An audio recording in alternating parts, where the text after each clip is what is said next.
Ouça a Antena Zero no seu smartphone ou no seu tablet. Acesse tunin.com e dê uma busca. Antena Zero.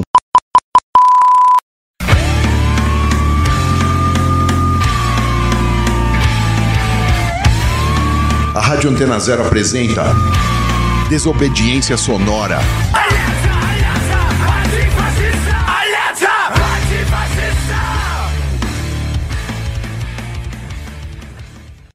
Salve, estamos no ar com mais uma edição do Desobediência Sonora aqui na Antena Rebel.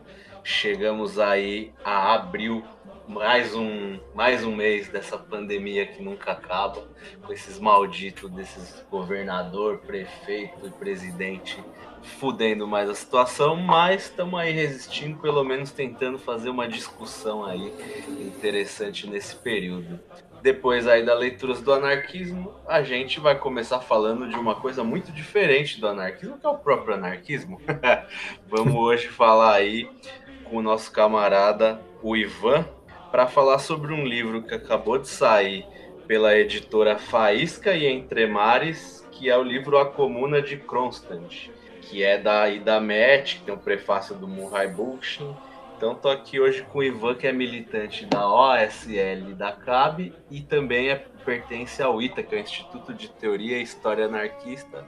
Salve aí, Ivan, por ter colado aí para apresentar esse livro aí que você traduziu. Salve, Suna. Olá a todos e todas. Obrigado pelo convite. Estou feliz de estar aqui para a gente poder falar um pouquinho sobre esse livro da Ida Metz, que está saindo agora. É um livro muito interessante. Aí depois já fica a dica aí, acabou de sair, tá fresquinho, entrem lá na internet que tá fácil de achar. Então, agora eu queria te perguntar, Ivo, a primeira coisa é a apresentação um pouco do livro, né?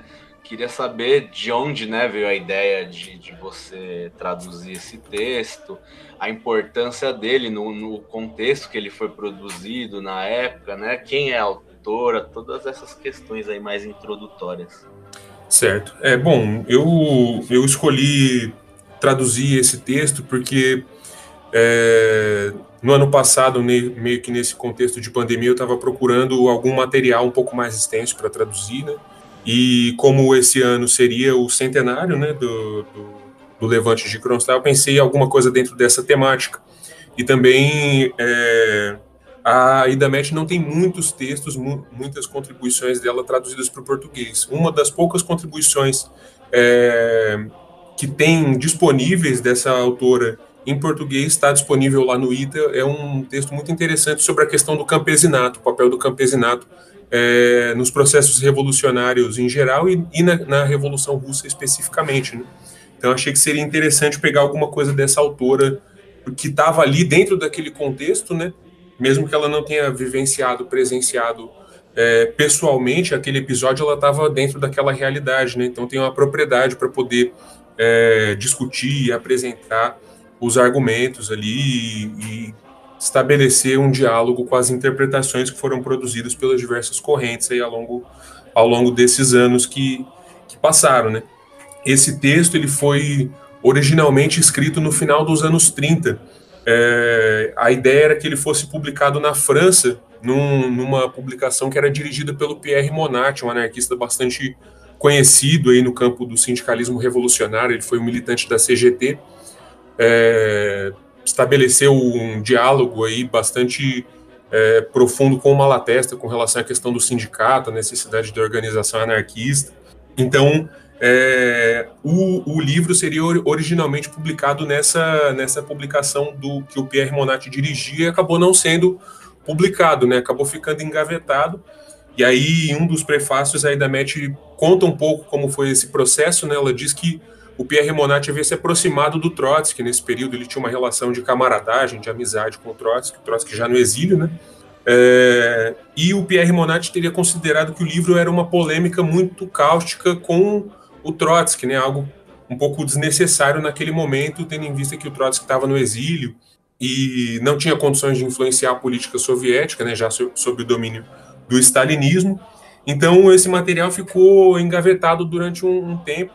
e acabou sendo publicado só depois da Segunda Guerra Mundial, né? Que é uma curiosidade interessante também, que o manuscrito acabou sobrevivendo na França esse período da invasão nazista e tal, e acabou sendo publicado nos anos 40. E, em grande medida, a Aida Metz justifica essa escolha do Trotsky, né, como um interlocutor, porque ele era um dos últimos personagens ali, um dos únicos grandes nomes do bolchevismo que tinha sobrevivido àquele período que tinha restado, né? Mas estou me adiantando um pouco para falar o contexto do livro e vou falar um pouco da Aida Metz também, né? De onde que ela veio, como que é a trajetória dela de maneira bem panorâmica aqui, né? A Aida Metz nasceu em 1901, nasceu na Bielorrússia, né, na região que fazia parte do Império Russo no período, e acabou se aproximando do anarquismo muito cedo, né, vivenciou aquele período turbulento da Revolução de 17 ainda como adolescente, né, e já na década de 20 acabou se exilando, né, acabou tendo que se exilar por conta da repressão bolchevique às correntes de oposição mesmo no campo da esquerda, logo depois do processo da Revolução Russa. Então, no exílio, a Aida Metz vai se juntar com um grupo de anarquistas russos também exilados na França, em Paris, né? Um grupo bastante conhecido que é o Dielo Truda, um grupo que editava um jornal com o mesmo nome, né, que foi o responsável também pela elaboração da plataforma organizacional. É um documento bastante conhecido, bastante importante para o anarquismo organizacionista, né? Então ela vai fazer parte desse grupo e vai ser coautora desse documento bastante importante para o anarquismo, que é a plataforma, né?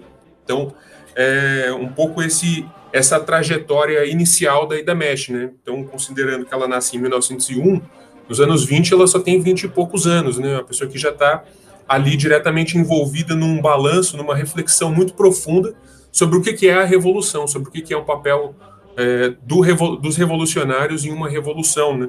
Refletindo junto com esse grupo que editava o jornal Dielo Truda, né? Enfim, então, quando ela elabora esse livro, ela tem uma condição bastante privilegiada para refletir sobre o processo na sua totalidade, né? Porque, pensando que o livro foi escrito na década de 30, já houve um tempo ali para poder amadurecer, para poder compreender o desenlace, né, o desenvolvimento de algumas opções que foram tomadas ao longo dos anos no processo revolucionário, né? Então, ela busca estabelecer um diálogo justamente com essa questão, né, as opções que foram tomadas diante de determinadas situações específicas, né? No caso do livro, a questão de Kronstadt, né?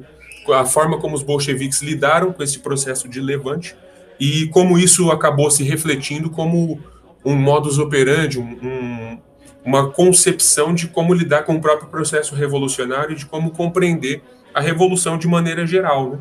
Então ela vai estabelecer um diálogo crítico com essa perspectiva de revolução, né? No fundo, o que está em discussão aqui é como fazer a revolução, né? Legal, Ivan.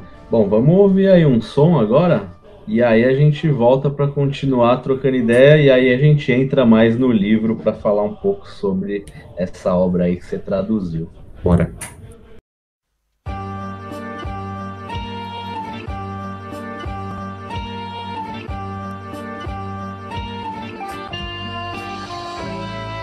Queremos dar lecciones y dañamos, queremos dar lecciones y tan solo engañamos. Escondemos nuestros miedos, jugando a la política. Escupimos veneno, situación se vuelve crítica. Relaciones que se vacían, vivimos deprimidos y se esfuma la alegría. Y es que un mortal no puede prometer, no, nunca lo eterno, si son palabras que se lleva el viento. Pienso que pensar en uno mismo sin caer en el abismo. Confundimos autoestima y egoísmo y decimos, lo más importante es la amistad, pero nunca es lo mismo a la hora de la verdad. Devoramos panfletos que hablan de relaciones, pajas mentales en nuestras habitaciones. Qué estúpido es quien se resigna a la teoría, el que no me habla sincero, quien solo escupe consignas. El cariño y el amor escasean, detrás de cada sonrisa una mirada falsa encuentras. Lazos débiles que pronto se desatan, puedes decir te quiero y olvidarlo mañana. Tropezamos porque hay piedras en el camino, en lo que piensan los demás a mí me importa un comino. La incoherencia con la teoría es obvia, pero ¿por qué te avergüenzas de decir que tienes tienes novia. El amor no es libre si solo te hace esclavo. Si lealtad y respeto no son el primer plato. Dura vida si la fidelidad te ciega. Cruda vida si tus miserias no aceptas. No se cambia en un segundo. La educación de tantos años está anclada muy profundo. No se cambia en un segundo. La educación de tantos años está anclada. He visto colegas muy cercanos perder la sonrisa como arena entre las manos, llevando relaciones muy dañinas. Por no ser sincero, toma propia medicina. Digo, qué vital es destruir el patriarcado y qué vital es no poseer a ningún ser amado. Tan importante como el respeto al de al lado es saber para qué no estás preparado. Amantes en ambientes liberados que obvian que no son perfectos y que tienen fallos. Si no estás preparado, dime por qué te callas. Si a ti mismo es al único al que engañas. Últimamente nos invade el aislamiento, por eso hay que ser sincero con los sentimientos. No pasa nada si fallamos, somos humanos y acabar con las miserias está en nuestras manos. Esta vida no es un campo de flores, y menos si descuidamos las propias relaciones. Yo no creo en las leyes, pero tengo reglas de oro. Si tengo quien me apoya al 100% tengo un tesoro. ¿Quién? Piénsalo bien, no estoy dando lecciones. Hablo en primera persona como en todas mis canciones. No estoy libre de pecado, pues tiro más piedras que me ayuden a asumir propias miserias. No son lágrimas quemando mis pupilas, es sangre de un corazón roto que ahora transformo en tinta.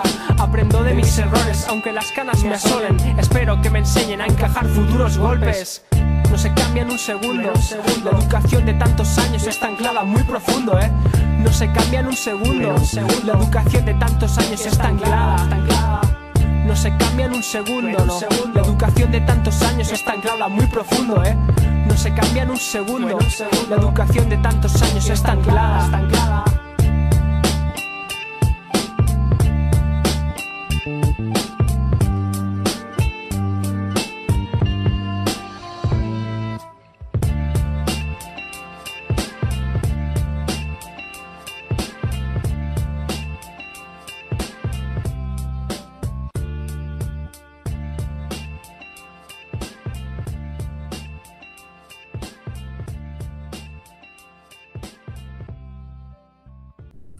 Estamos aí de volta com o Desobediência Sonora aqui na Antena Rebel. Estou aqui hoje trocando uma ideia com o Ivan sobre o livro que acabou de ser lançado pela editora Faísca Entre Mares, que é a Comuna de Kronstadt, da Idamet, na qual ele mesmo traduziu o livro. Ô Ivan, você fez aí agora no primeiro bloco, você deu um bom panorama de quem é a Idamet, né?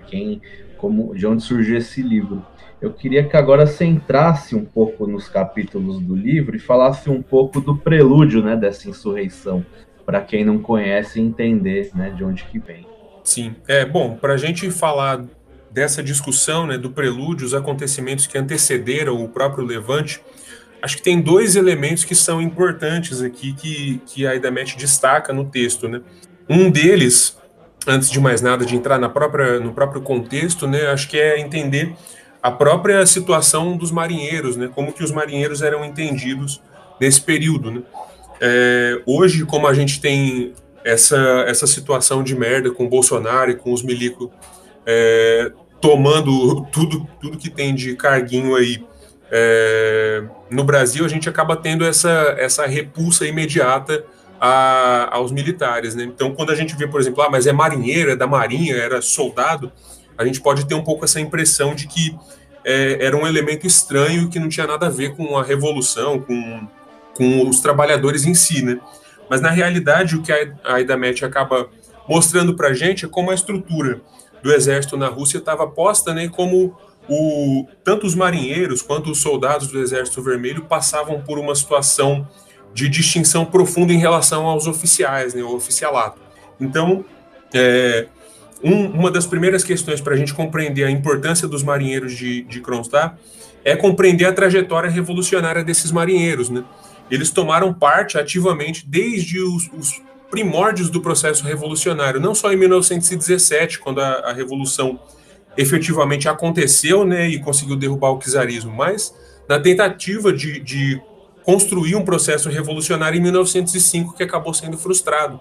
Então, os marinheiros de Kronstadt eram considerados figuras bastante notórias do desse conjunto, desse grupo de militantes revolucionários na Rússia desse período, né? E mais do que isso, tinha não só essa tradição, né, essa experiência de contestação na própria participação política dos marinheiros na vida social e política russa nesse período, mas havia também uma própria relação de dominação dentro do exército, né, uma separação bastante profunda entre o oficialato, que era composto majoritariamente pela nobreza russa, e os soldados rasos, os marinheiros, que era um segmento composto por trabalhadores, né? Então, esse é um dos fatores, né? Existia essa experiência, essa tradição revolucionária por parte dos marinheiros, essa distinção bastante profunda dentro da Marinha e do Exército, né? Mas sobretudo dentro da Marinha, e uma própria relação de dominação e muitas vezes de violência, né? De maus tratos e de subjugação muito grande em relação a esses soldados rasos e marinheiros. Um outro aspecto bastante relevante que diz respeito ao contexto histórico do Levante é a situação econômica que a Rússia vivia nesse período, né? Vale lembrar que em 1921 a Rússia tinha acabado de passar pelo seu período de guerra civil, né? Então foi um período de bastante empobrecimento da população, de carestia de vida, tanto no campo quanto na cidade, né? Os meios de produção foram destruídos, as estradas destruídas também, então havia uma dificuldade muito grande de fazer com que os alimentos chegassem na cidade, por exemplo, e de fazer com que itens essenciais produzidos na cidade chegassem ao campo. Então era uma situação de terra arrasada, né? Uma situação de pobreza bastante difundida por toda a Rússia naquele período. Então havia uma situação de dificuldade ali bastante profunda. E o que os trabalhadores, tanto do campo quanto da cidade, sentiram naquele momento? De que com o fim da Guerra Civil, ou seja, não teria mais grupos contra-revolucionários se opondo à Revolução, o que os trabalhadores pensaram naquele momento? Sem essa oposição contra-revolucionária, agora é hora da gente tomar os meios de produção, da gente construir o socialismo efetivamente, né?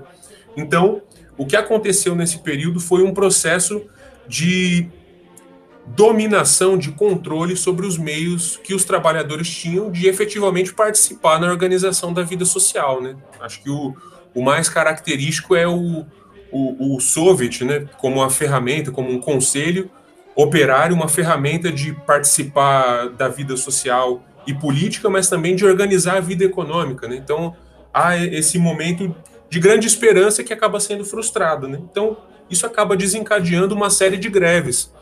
E é exatamente o que acontece em Petrogrado nesse período. Acontece uma grande greve por conta da questão da fome mesmo, né? Para além dessa questão da representatividade política, da participação nos soviets, que era também um ponto de pauta em discussão, havia uma questão mais básica e elementar, que era a questão da fome, da possibilidade de poder alimentar a sua família, né? Então, isso acabou gerando uma situação de convulsão política em Petrogrado. E juntamente com esse elemento da composição dos marinheiros enquanto um grupo revolucionário de primeira hora, né, um grupo que sempre se colocou como defensor da revolução, como um defensor de primeira hora mesmo, né, alguém que se coloca à frente dos processos e dos movimentos a fim de contribuir, né, com a própria revolução. A gente tem essa situação, esse caldo, né, que produz o início, o prelúdio, ou aquilo que vai ser considerado como causa do levante de Kronstadt. Ô Ivan, para quem não sabe, Kronstadt era o quê? Tava dentro de uma cidade, era um porto, porque para deixar meio bem explicitado. Ah, sim. Kronstadt era uma base naval que estava situada em uma ilha. Era uma ilha que estava a alguns quilômetros de Petrogrado, que é, sim, no continente, né? Então, a ilha Kotlin era a ilha que recebia essa base naval de Kronstadt. Então, tinha esse distanciamento, né, em relação a Petrogrado, mas dependendo do período, no inverno, por exemplo, quando a parte do oceano estava congelado, era até possível chegar no continente, para a gente ter uma noção de como não era tão distante a ilha, né? No período de inverno era possível chegar no continente por meio do gelo congelado, né? Da parte do mar que estava congelada. Já dá para ter uma ideia, né? Uma situação de fome e a questão do frio na Rússia também, né? Uma questão que dá uma amplificada na precarização ali, né? Da vida naquele momento. Vamos ouvir então aí mais um som e ir pro intervalo para a gente voltar a falar aí sobre o livro da Ida Metz, traduzida pelo Ivan aqui, que é A Comuna de Kronstadt. Então aí a gente volta para continuar.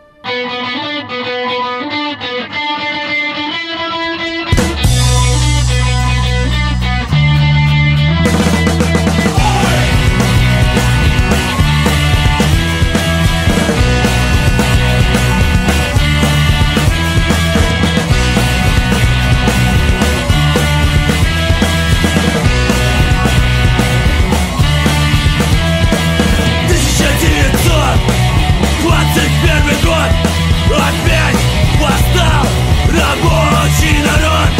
Поменяли шил на мыло, садки спать, не знай, красный гитар. Люди хотели свободы, но все пошло не так. Кронштадт, Кронштадт, Кронштадт, Кронштадт, Кронштадт, Кронштадт, Кронштадт, Кронштадт, Кронштадт, Кронштадт, Кронштадт. Мы здесь черное знамя. Если революция, то до конца. Сердце горит, пламя. Никакая власть нам не нужна. Кронштадт, Кронштадт, Кронштадт, Кронштадт.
A gente concorda que você não deve deixar o rock sair de você.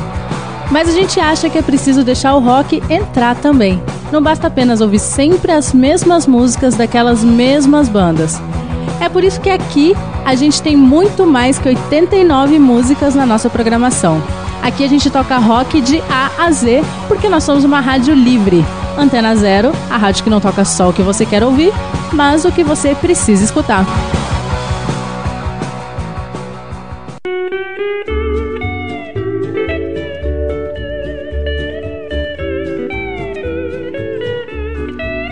Fala, Flavião, beleza, mano? Beleza. O que você tem feito? Nada. Nadaware, bonés e camisetas. Se você não quer nada igual, acesse www.nadaware.com.br. Madrex, o primeiro tênis de skate feito no Brasil. Desde 1983, calçando quem tem o skate na veia. Acesse madrex.com.br.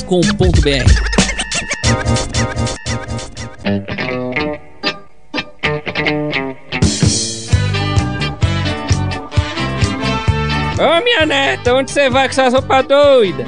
No meu tempo a gente não usava essas coisas. Ah, vô, você nem tá ligado. Eu tô vestida com as roupas da Moicana. Boné, camisetas e moletons, tudo com a temática da verde que a gente gosta. Moicana Cultura Alternativa, contra a cultura sob efeito de canabinoides. Acesse moicana.com.br e sinta esse efeito.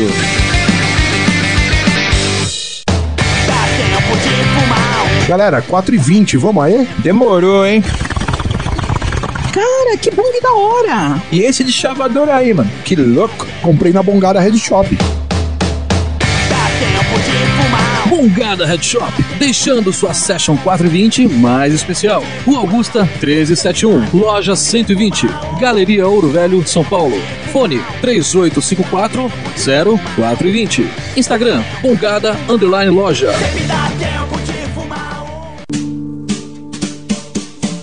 Os homens estão cada vez mais cuidadosos com a beleza e a aparência. Manter os cuidados diários usando produtos específicos e de qualidade é essencial para manter sua pele, cabelo e barba sempre limpos e hidratados. Produtos Barba Rubra são balme, pomada, cera, shampoo 3 em 1, gel para barbear e pós-barba.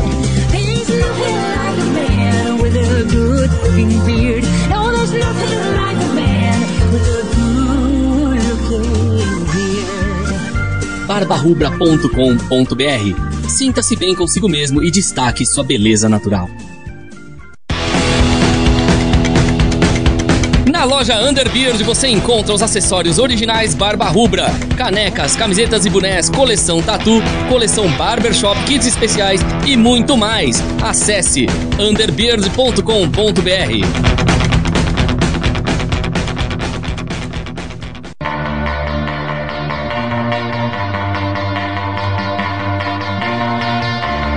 Antena Zero. Expressando liberdade com conteúdo de qualidade.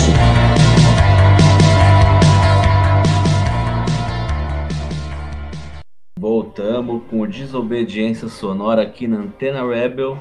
Estamos aqui falando hoje sobre o livro da Ida Metz, A Comuna de Kronstadt. E a gente está com o Ivan, que foi quem traduziu o livro, que acabou de sair aí pela editora Faísca Entre Mares. Não vai se aprofundar muito aí não, hein, Ivan, pro pessoal comprar o livro, hein? Mas é isso, gente. Quem puder, né? Quem não puder, óbvio, não tem como, mas aí a gente até passa aí os PDF da vida, mas quem puder ajuda aí as editoras independentes que publicam aí o anarquismo, que uma situação difícil de se manter, né? Na base da militância mesmo, mais do que qualquer outra coisa. Ivan, então você falou aí do prelúdio, né? Mais ou menos o que era, como que era ali a vida dos marinheiros. Eu queria que agora você falasse da insurreição em si, né? E aí, dentro disso, como que era ali a composição, as correntes políticas que agiam ali dentro, enfim. Certo. Bom, para falar um pouco especificamente dessa questão da insurreição, acho que diante desse cenário, né, de pobreza, de fome mesmo, que estava posto nesse período depois da Guerra Civil, a gente tem aí uma motivação essencial para esse movimento de greve, né?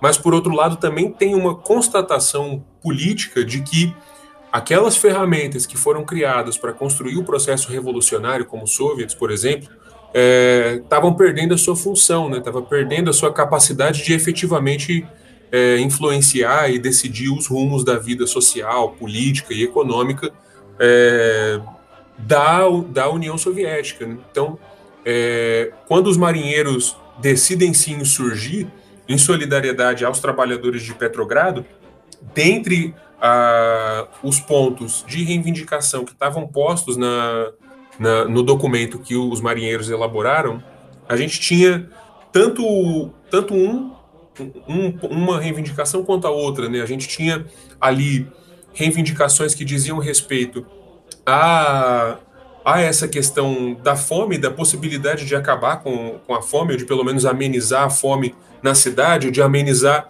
as necessidades dos camponeses, né, que estavam passando por dificuldades também nesse período, como, por exemplo, a possibilidade de facilitar as trocas entre campo e cidade diretamente entre os trabalhadores, né, trabalhadores do campo e da cidade.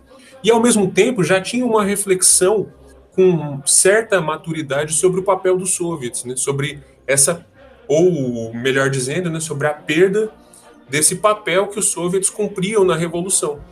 Então, a gente tem ali, ao mesmo tempo, uma reivindicação em torno de questões muito concretas e materiais, né, que diziam respeito às condições de vida dos trabalhadores, e reivindicações que diziam respeito à democracia operária, né, a participação efetiva da classe trabalhadora do campo e da cidade no processo, né, na condução daquele processo revolucionário. Então, quando os marinheiros de Kronstadt decidem se insurgir contra o governo bolchevique, eles deixam claro nessa pauta de reivindicações que o que estava em jogo ali não era uma reivindicação contra-revolucionária de nenhum tipo. Inclusive, se a gente pega, por exemplo, essa reivindicação por uma democracia, por uma maior participação, pelo direito à voz e reunião, é muito comum ouvir a objeção, né, de que existiam grupos contra-revolucionários, grupos brancos que estavam se articulando para continuar atacando a própria revolução, né? Só que o pedido dos marinheiros, a reivindicação dos marinheiros, não era nem uma abertura ampla de direito à voz e organização para qualquer organização, inclusive organizações burguesas. O que estava na reivindicação ali era que os trabalhadores tivessem condição de se organizar, né, nos seus órgãos, como os soviets, por exemplo, de forma autônoma, de forma que os trabalhadores pudessem indicar os seus representantes, mas também, de maneira geral, para que as organizações de esquerda pudessem também participar do processo revolucionário e não fossem limadas dele, né?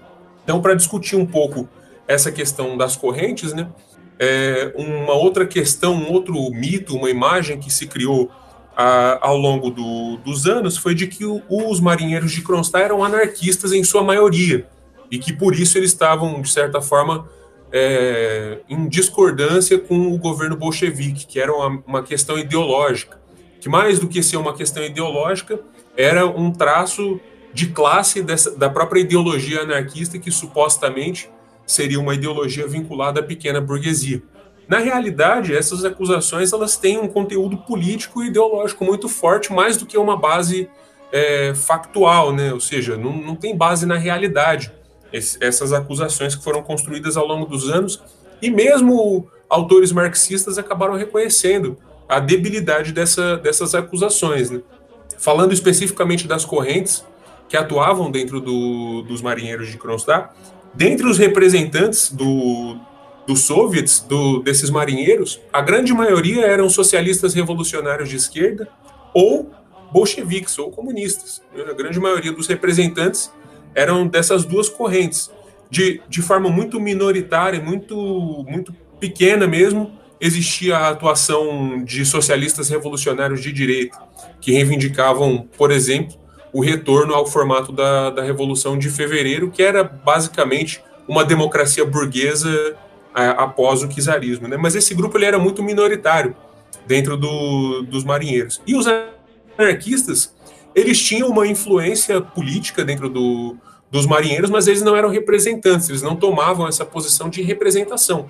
Então é bastante equivocado e distorcido acreditar que as reivindicações e a própria representação dos marinheiros de Kronstadt expressava uma maioria ou uma preponderância de anarquistas. Não era verdade, tinha uma composição bastante heterogênea dentro desse espaço de militância que era a base de Kronstadt. O que acontece é que no período da insurreição, os delegados bolcheviques que se colocaram contra a própria reivindicação e o próprio levante acabaram sendo destituídos dos seus cargos, alguns deles foram presos, inclusive, o que também gerou uma série de outras calúnias e difamações de que os representantes bolcheviques tinham sido torturados e uma série de coisas, o que não era verdade, né? Eles foram afastados do cargo e foram presos.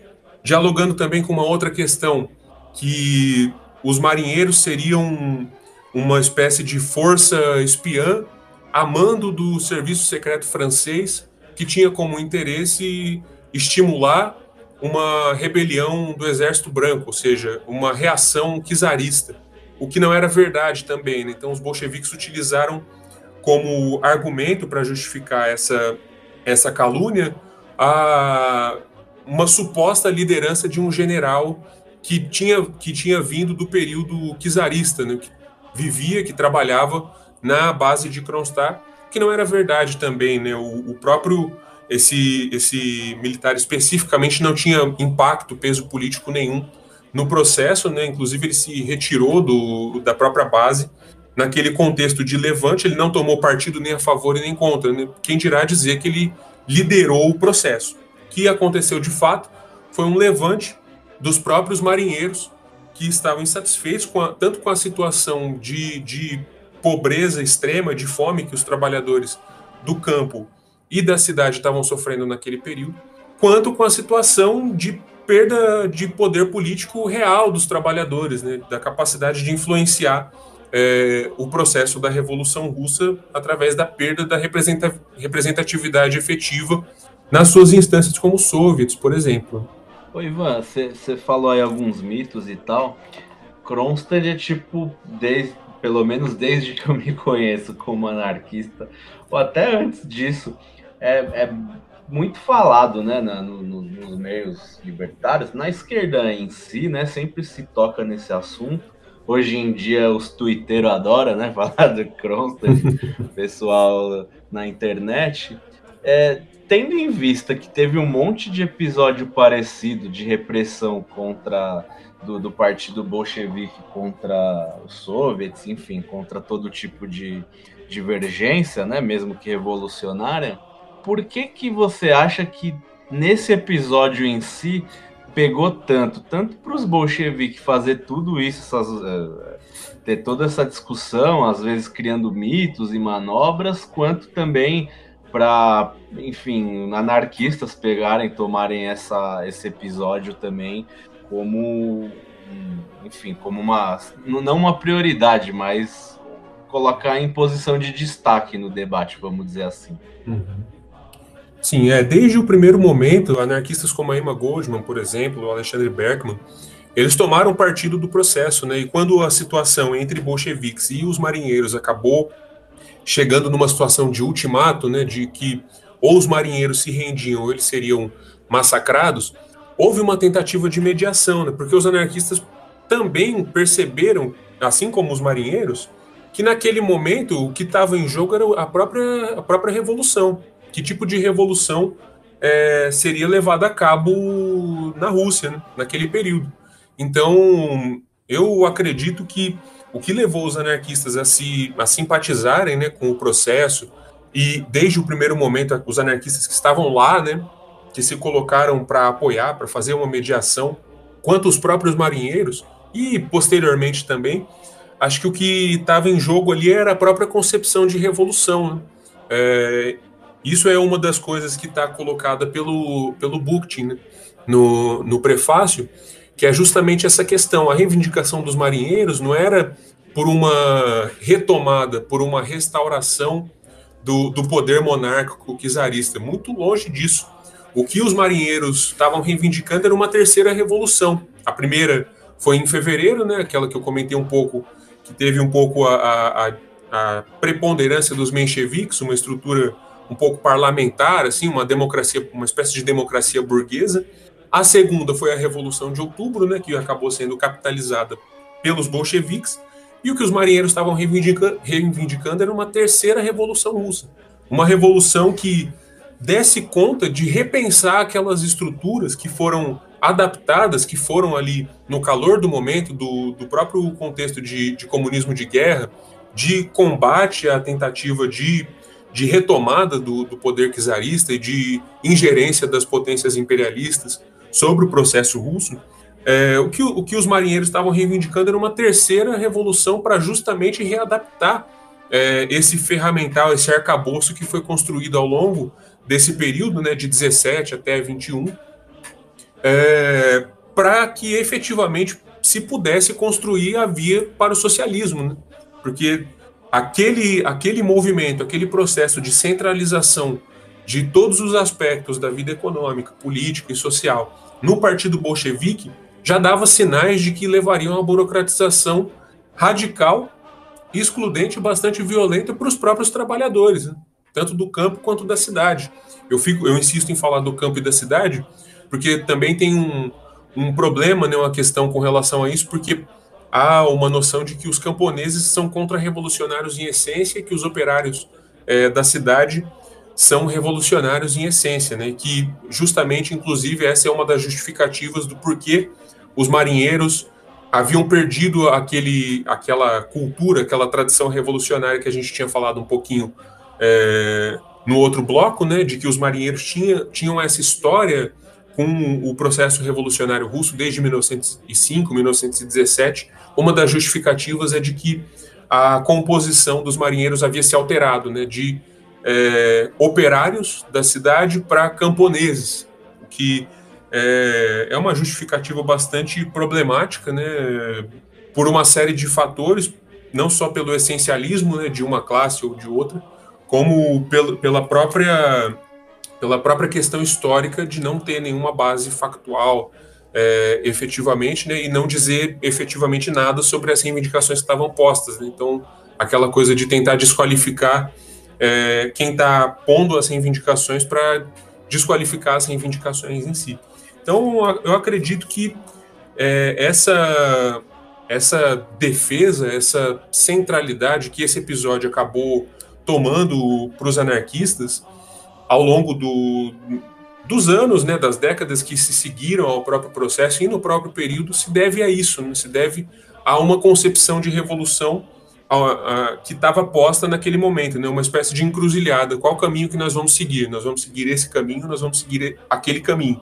E seguindo um outro caminho, tudo que veio depois, que é considerado como degeneração, como algo que não estava nos planos, que foi uma espécie de sequestro da revolução, o que quer que seja, não é necessariamente um raio em dia de céu azul, né? Todos esses problemas que vieram depois estão relacionados com essas opções que foram tomadas nesses momentos, não só nesse episódio de Kronstadt, mas em grande medida esse episódio é emblemático dessas opções que foram tomadas.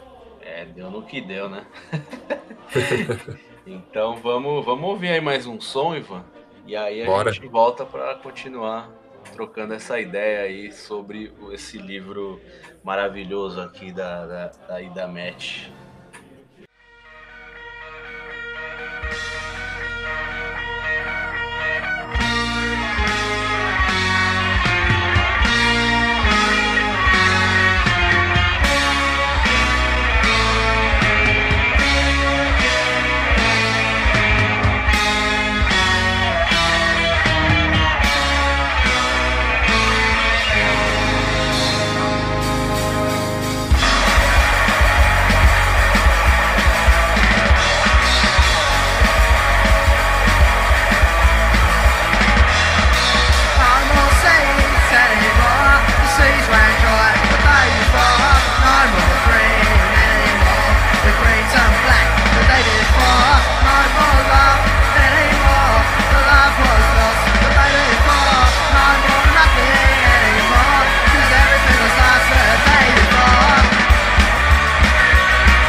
Estamos aí de volta com o Desobediência Sonora aqui na Antena Rebel.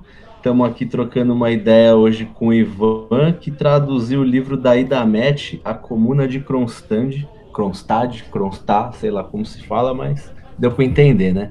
Então hoje estamos falando sobre isso aí. Ô Ivan, eu queria agora que você falasse, o último capítulo do livro, ele fala sobre o último sobressalto dos soviets, né? Que faz meio que um balanço aí, não só sobre esse episódio, mas em geral, né? E aí mostra alguns autores e autoras falando. E aí eu queria que você falasse um pouco disso, porque acho que aí entra mais na polêmica que se tem, né? Aí, só um parênteses sobre o soviet, acho que todo leninista que eu conheço um dia me falou, dá uma lida no Estado e a Revolução do Lenin, que sei lá, né? Dizem as más línguas que era meio que uma propaganda para captar os anarquistas ali, né? O Barba diz isso, né? O Bruno Barba. Nossa, é a isca dos anarcos. Certo, então vamos aí para esse capítulo aí, Ivan. O que você acha disso aí?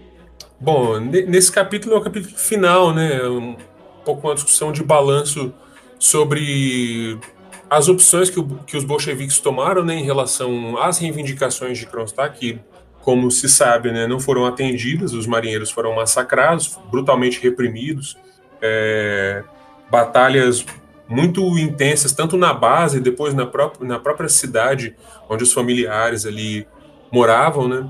Os familiares dos marinheiros, enfim, moravam. Então, tem uma discussão aqui sobre as opções que os bolcheviques tomaram nesse período, né? E como eles justificaram essas opções de diversas maneiras. A gente já falou um pouquinho nos outros blocos sobre algumas dessas justificativas, né? Inclusive porque essas justificativas, elas são o ponto de origem de vários mitos que foram criados ao longo da história, né, em torno desse episódio de Kronstadt.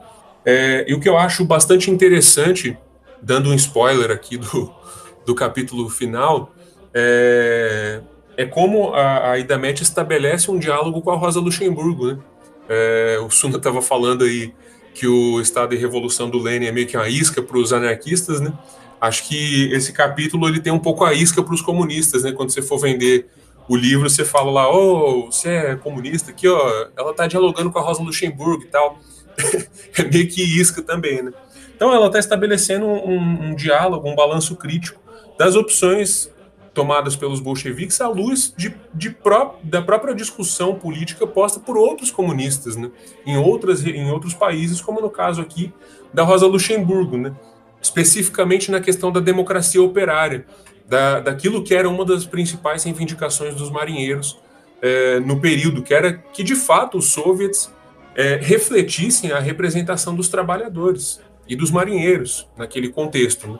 Que era uma reivindicação que não era em nada contra-revolucionária, inclusive uma reivindicação mais radical ainda do que essa de representatividade, de direito à voz, direito à associação dos trabalhadores, dos marinheiros, das organizações de esquerda.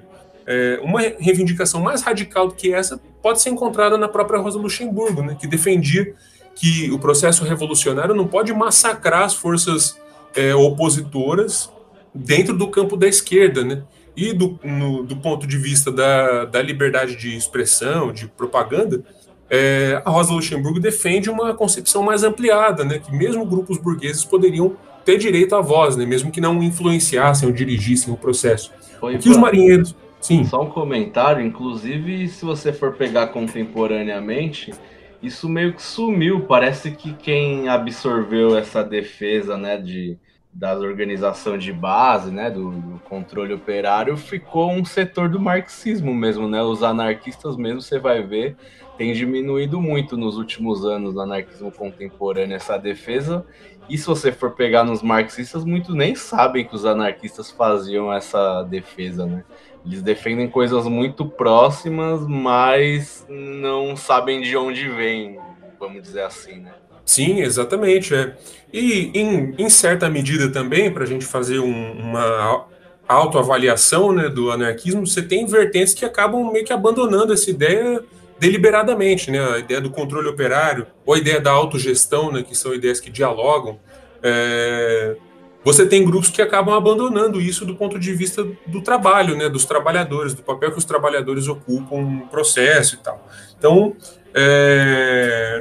esse diálogo tá posto, né, tá colocado. Existe uma defesa ali que é muito próxima, muito semelhante e que dialoga com determinadas concepções, né? E se a gente for comparar, por exemplo, o que os marinheiros e o que os anarquistas estavam defendendo aqui, nesse episódio de Kronstadt especificamente, nem era tão avançado quanto uma outra militante comunista tinha colocado na Alemanha, né, que era, no caso, uma liberdade mais ampla de expressão. O que os marinheiros estavam defendendo era simplesmente que os trabalhadores do campo e da cidade pudessem se organizar, que as organizações de esquerda pudessem fazer a sua propaganda e disputar, né? Não que os grupos burgueses, ou pequeno-burgueses, ou czaristas pudessem se organizar e propagar suas ideias livremente, né? Então, a gente vê aqui exatamente aquilo que a gente estava discutindo no outro bloco, né? Uma ideia de concepção de revolução. É uma revolução em que os trabalhadores, por meio dos seus órgãos de organização de base e as suas organizações políticas, vão poder decidir os rumos do processo, ou o partido vai tomar toda e qualquer possibilidade de tomada de decisão econômica, política, social, vai tomar todo o poder para si mesmo, vai centralizar todo esse poder, toda essa capacidade de decidir os rumos da revolução e todos os problemas que vêm derivados disso, né? Essa preocupação de que grupos pequeno-burgueses, burgueses ou czaristas pudessem fazer propaganda livremente, acabou passando batido quando esses próprios grupos acabaram sendo enxertados, né, acabaram penetrando aí na própria estrutura que os bolcheviques criaram, né, do Estado soviético. Então, o processo de burocratização, em grande medida, ele acaba realizando, trazendo pela janela aquilo que os bolcheviques supostamente tentaram fechar a porta, né, tentaram impedir a entrada de grupos de classes que eram incompatíveis com o processo revolucionário, impedindo que os próprios trabalhadores pudessem ter qualquer possibilidade de decidir sobre os rumos da revolução, e no fim acabaram trazendo esses elementos pela janela nesse processo de burocratização do partido e do Estado, na medida que essas duas ferramentas se confundiam, né? Tem aquele meme, né? Você já viu que tá o Lenin assim, todo poder aos soviets, aí no quadrinho de baixo ele, oi, eu sou o soviet. Tipo, oi, amigo. Exatamente isso, e é sumido, né? É tipo o partido, uma confusão do partido como se fosse, né, o processo como um todo, né? Sim. E aí, Ivan, agora acho que para finalizar esse programa aí que fazia tempo que eu estava pensando nele já, e agora surgiu essa oportunidade, né? Eu queria que você falasse também um pouco sobre essa questão aí que a gente está falando, a gente tira um barato, né, de meme e tal, mas do quanto é importante a gente fazer esses resgates históricos da classe trabalhadora em geral, né, de todas as suas correntes, para tentar avançar e não cometer os mesmos erros, né? E o quanto que a gente acaba transportando, às vezes, questões que seriam de autocrítica para avançar nos dias de hoje para uma espécie de polêmica, né? Polêmica da ordem do dia, e a gente transfere as coisas como a questão de 100 anos para cá, como se tivesse acontecido agora. E aí você vai pegar o anarquista que não conversa com fulano, enfim, sabe essas questões? Então, também queria que você comentasse isso, porque acho que esse episódio é muito privilegiado para fazer esse debate, porque no final das contas acaba que cada corrente só lê e interpreta a sua visão e acaba esquecendo de que tem uma história bastante complexa, e isso transfere para a gente, vai ver hoje, a gente comete os mesmos erros porque a gente não dialoga, né? Sim, exatamente. Acho que esse é um dos grandes méritos do texto, né, da Ida Mesh, que ela faz esse esforço justamente de compreender a participação de distintas correntes no processo e de compreender as interpretações que foram produzidas depois, né, do processo, compreendendo ali como ele aconteceu, por que ele aconteceu, né, aí distintas interpretações. Os marinheiros eram contra-revolucionários e tinham que ser massacrados mesmo, que é a pior, a mais problemática, né, porque falsifica a história, é a mais unilateral das unilaterais das abordagens. Outras mais no meio do caminho, assim, que dizem, olha, infelizmente foi um mal necessário, aquilo tinha que ser feito, porque naquele momento a revolução estava num momento crítico, delicado, se abrisse margem para um processo mais ampliado de participação, a gente poderia perder o controle, e aí, o que a gente falou anteriormente, né, acabou perdendo o controle de qualquer jeito, né, e interpretações que tentam meio que fazer um balanço um pouco mais objetivo de problemas e de limites de ambas as posições, sem tentar justificar, sem tentar mistificar as opções ou não, né, as contingências que estavam postas, né, porque se nem tudo é opção, se nem tudo é escolha dos grupos que participam ali no calor do momento, das lideranças e tudo mais, nem tudo é contingência também, né, porque isso vai contra a própria noção de que os trabalhadores, de que as pessoas fazem a história, né, mesmo que sem saber como, mesmo que sem saber que está fazendo a história, né, se é tudo contingência, se está tudo determinado, não existe possibilidade de mudar nada, né, então acho que o texto ele tem esse grande mérito de conseguir dialogar com essas diferentes posições e, ao mesmo tempo, fazer uma crítica a essas justificativas, né, porque quem dirigiu, né, orientou e tomou as decisões, ao fim e ao cabo, acabou produzindo interpretações e justificações para o que aconteceu, e é a partir disso que a gente tem que discutir, né?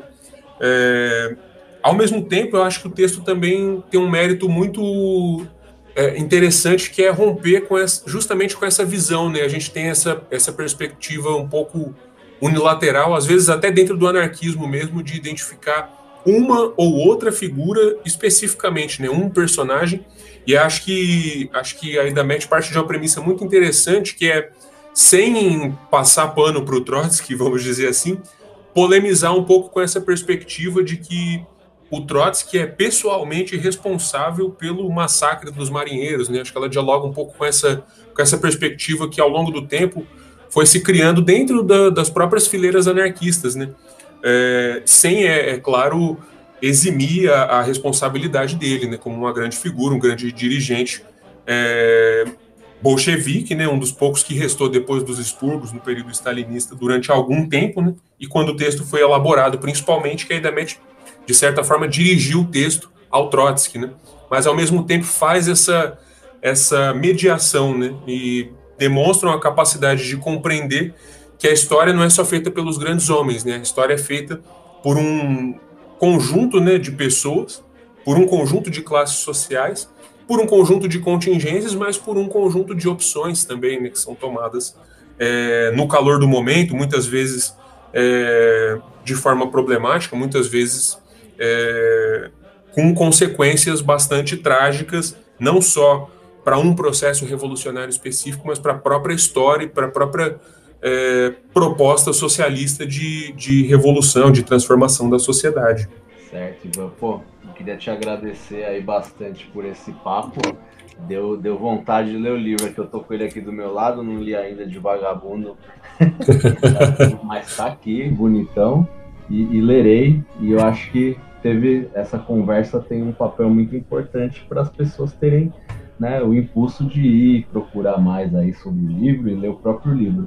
E aí, por isso, também, além de agradecer, queria que você deixasse esse espaço aí para você falar a quem quiser esse livro, como pode conseguir, enfim, fazer alguma divulgação que você queira. Certo, eu quero agradecer o convite, fico muito feliz de poder falar sobre esse tema, que é um tema muito interessante e muito importante também, né? É sempre bom a gente retomar a história das lutas da nossa classe, né? E como a gente pode extrair lições e aprender com esses processos. É um tema muito importante, né, para a nossa atualidade, para a gente construir propostas efetivas de mudança, né, de transformação da sociedade. Dizer que eu estou aberto também para trocar ideia aí depois, quem quiser manter o debate aberto aí, estamos abertos para a gente continuar discutindo, né, e o livro pode ser encontrado ou no site da Faísca ou no site da Entre Mares. Esse ano tá rolando várias feiras aí de livros, né? E normalmente dá para conseguir com um descontinho legal aí. Tá difícil, tá complicada a situação econômica para todo mundo, né? A gente sabe como tá difícil passar por esse período de pandemia, mas tem essas oportunidades aí de conseguir o livro com um desconto em algumas feiras que estão rolando, né? Mas também de forma mais direta, mais imediata, assim, tem o site da Faísca, o site da Entre Mares, que dá para encontrar os livros lá para comprar. Às vezes até com promoção, você compra um livro, outro livro vem com frete grátis e tal. É bom ficar ligado nas redes sociais e no site das editoras aí, que sempre tem promoção legal rolando. Certo, valeu, Ivan.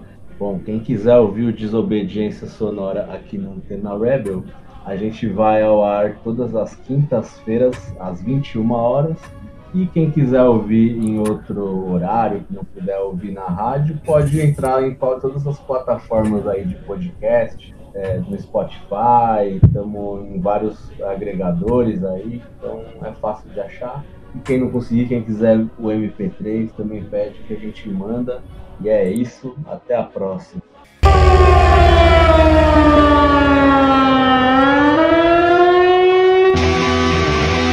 Você ouviu pela Antena Zero Desobediência Sonora, produzido e apresentado por Felipe Suna e Fernando Konesuki.